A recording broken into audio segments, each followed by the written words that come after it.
what you guys think is loud, I'm worse. Like I'd rather change clothes. That's my coping mechanism. The house is heavy. But then it would defeat the purpose. I will cuddle you. I don't want to now. Like sleep fucking. Yeah, no, I understand that. All for this 2 million rands. Hey, Baba. This housemate literally exposed a lot of their coping mechanisms last night. Guys, hey. And some people's coping mechanism was quite interesting to find out.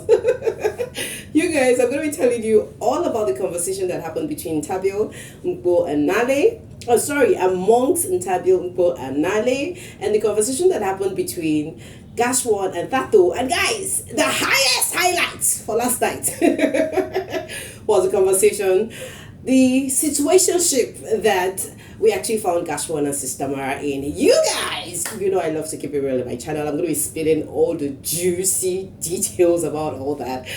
Hey guys, welcome back to my channel. If you're new to this space, thank you so much for stopping by. This is Personality Highlights. In here, we give a lot of personality hypes. This is also the AKA the critics corner, because here I give you guys my constructive criticism watching the Big Brother show. If you like things like this, please click on the red subscribe button right now so that you become a part of this community, and of course join this growing network as we talk about this. And of course, don't forget to turn on the post notification bell so that YouTube will always send you a message every time I share new content in this channel. Guys, with that said, let's talk about the juicy things that happened last night.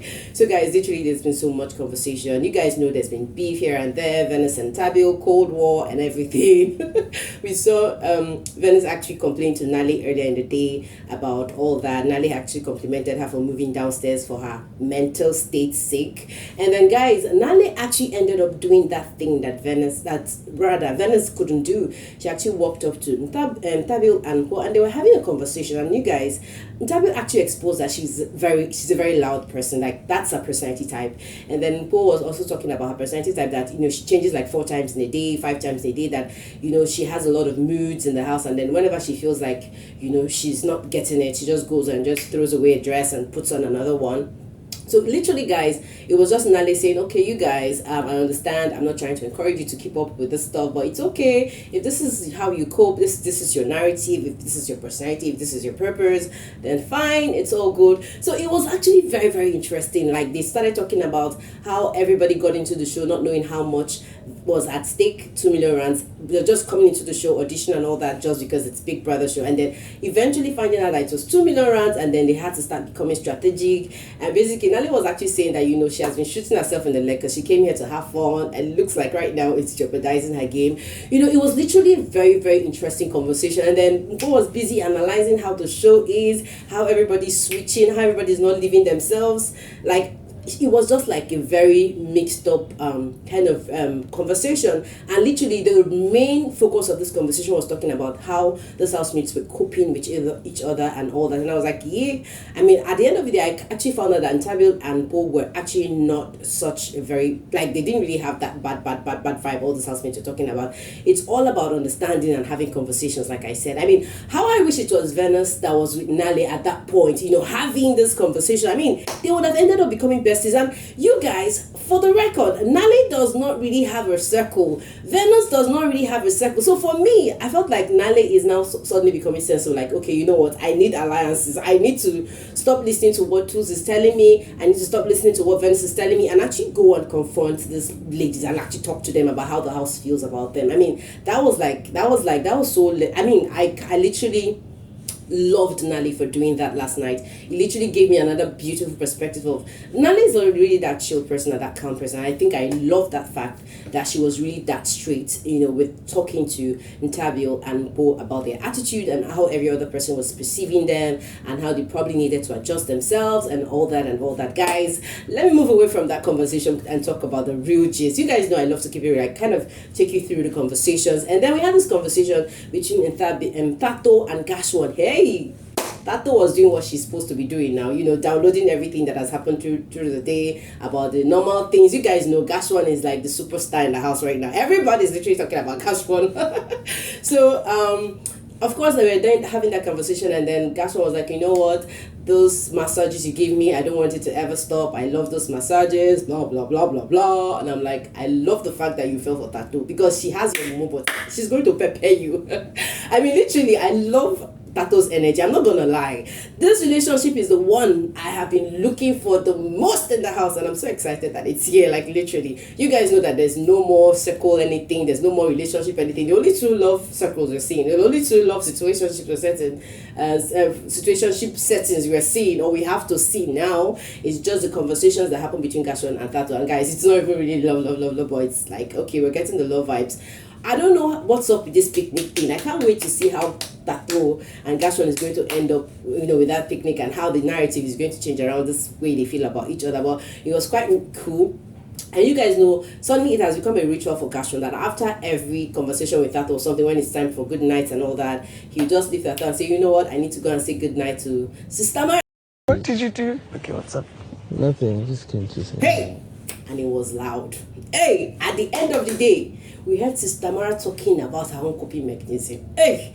And her coping mechanism is that she wanted a hug. She wanted to get cuddled, to sleep by Kashwan. And I'm like, Sister Tamara, girl is crushing. And anyways, we understand that part. I mean, you guys, they had the women's conference, and literally, Sister Tamara was like, oh my God, his hands, his legs, his body, his this, his that. It's not the first time Sister Tamara has been wahooed, let me use that word, by Kashwan. Everything, his personality, even when they were talking about the kind of persons they are, when we actually saw Terry bashing Kashwan that he does not show himself, and it's like, I'm a one-on-one person, I'm not a group person. We actually heard Sister Maya say, yes, I kind of love, like, and the crushing thing didn't start today, it has started like forever. So Sister Maya was begging for cuddle, and Kashwan was like, you know what, I'm gonna cuddle you, but not today. Blah blah blah. Sister Maya was like, I hope this is not a pity party, blah blah blah. It was just cozy, to the point that he was even saying things like, you're always welcome here. And I'm like, hey, Sister Tamara, you are falling for this player. You are falling for this player. And conversations kept on stretching. They talked, guys, for maybe more than an hour. Like, the conversation was very lengthy. And then Venice came. Venice was looking at them like, And then, in my head, I was like, I know this will literally spark up something in Venice's head. Like, I'm sure she's going to be thinking, hey, what strategic move do I need to take now? Because it looks like Kashwan is very smart. Every single step Kashwan takes in the house, people like Terry will suspect him. People like Venice will suspect him. People like Tools will suspect him, because we actually saw Tools moving around, roaming around the room while that conversation was going on. I was like, hey, they chased you away from upstairs. Terry and Vido chased you away. Now you're here, see situationship and see how this guy has been playing. I mean, this guy, Tools experienced Kashwan's frolicking Yoli, guys. Now he's observing, and you guys know that Kashwan has been with Tato, he's always with Tato. And now again, Tools' bestie, supposed to be bestie, Sister Mara, Kashwan again. So at that point, I'm like, hey, Tools, what's going on in your head? I could pay $1,000 to get whatever thoughts that Tools was actually thinking or having at that moment, but it was quite laughable.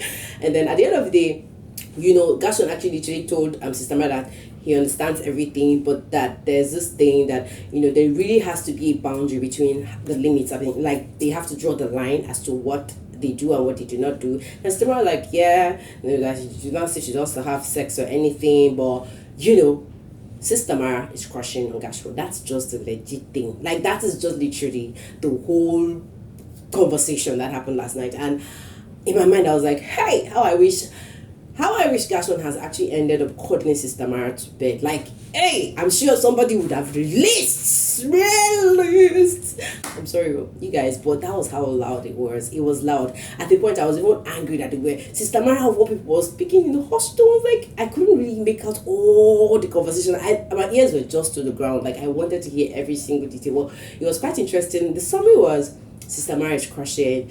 And this guy says, okay, you know what, I'm gonna cuddle you not today, but of course very soon. I'm looking forward to that cuddling. I'm looking forward to seeing the expression that's going to be on Sister Mara's face when Kashwan eventually, finally decides to cuddle. You guys, anyways, I think that's basically everything that happened last night.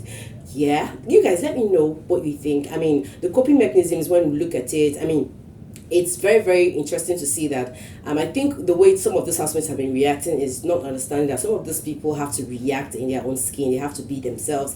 Of course, with Mpo and Ntabi is a very loud person, and I don't know, man, Venice is not a very loud person. So, you know, I really strongly have been feeling that Venice should just go and talk to this babe. She's not that bad. Like, this is just me talking from my own perspective. You guys, I mean, looking at this game, right, we now know who the real game players are. We know Mpo is a game player. And we know GASH1. That one is an ultimate game player. You guys, I don't know, there are other people, we're just kind of seeing them in between. And for some reason, I'm so angry that GASH1 has stolen the spotlights literally in almost my every content in my channel. Like, literally, there's no conversation I talk about, I don't talk about GASH1. And I'm wondering to myself, why are you guys allowing this guy take all the highlights from the show? Like, why? I need a drama. I need drama from some other person. I want to talk about some other person more than I'm talking about GASH1. And guys, I really want to see that from this housemates. I don't know. This is like 3 weeks down, 3 weeks to go out of the show. I don't know how those housemates are going to up their game, but I'm looking forward to seeing them up their game like really, really fast. You guys, this is literally it. What do you think? What are your thoughts about this housemates and how they're playing their game and the coping mechanism? Let me know in the comment section, you guys. I'll be back here with more highlights on what's up in Biggie Show. Thank you so much, guys, for your watch time. I've been seeing the love. I really do appreciate you guys. See you guys very soon.